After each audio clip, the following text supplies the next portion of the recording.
Good morning, dear student.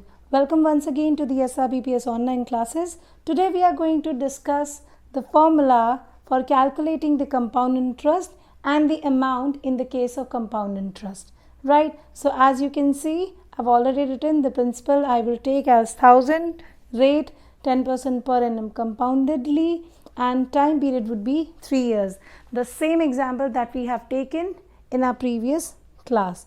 Now as you can see here, the formula which I have written, amount equals principal bracket 1 plus r upon 100 whole raised to the power n. As already you know that A stands for amount, P stands for principal, R stands for rate of interest, and the N, the new thing, N here stands for the time period. Right. So we are going to quickly use this formula to find out this question. Right. So here when we will plot the values, we will check whether you are getting the same answer or not as per the previous video example. Right. So amount I wanted to calculate, my principal is ₹1000, 1 plus rate of interest is 10%. So r upon 100 means rate percent. So 10%, and the time period is 3 years. So here ₹1000. So now if I am going to calculate this inside the bracket, so it will become what? 100 plus 10 whole raised to the power 3. Right. Now we are going to continue with the same thing.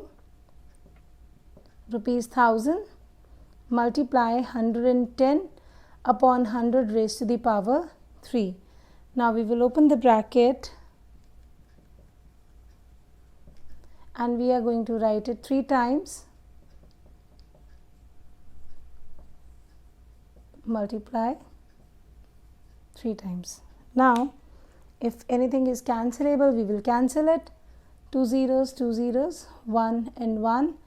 Then this one cancels with this one, and this one cancels with this one. Right. So now we are left with what? 11 into 11 into 11 will be 1331. 1 0 in numerator and this 10 left. So this 0 and this 0 get cancelled. So the final answer would be 1331. So here you can see how quickly we get the answer by using the formula. Right. So this is the shortcut of that method that we have used for each and every year we are going to calculate. So instead of calculating for every year, we can directly put this formula to find out that what amount we are going to pay after a given period of time.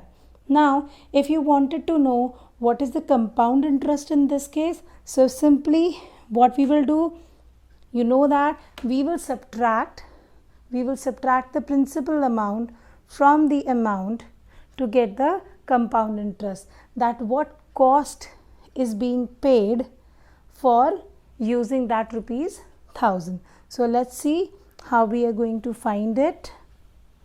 So now I will show you. If I wanted to see the compound interest, say amount minus principal. Amount has come ₹1331. Principal is ₹1000. So here we get the interest that is being paid is ₹331. So this is the compound interest. So in this manner, student, we can calculate compound interest by using the given formula. Let me write the formula one more time. Amount equals P, that is principal, 1 plus r upon 100 raised to the power n. Always keep this formula in mind to calculate compound interest and amount. Right, children? So I hope you understand this concept and you find it really very easy. So stay happy. Bye-bye.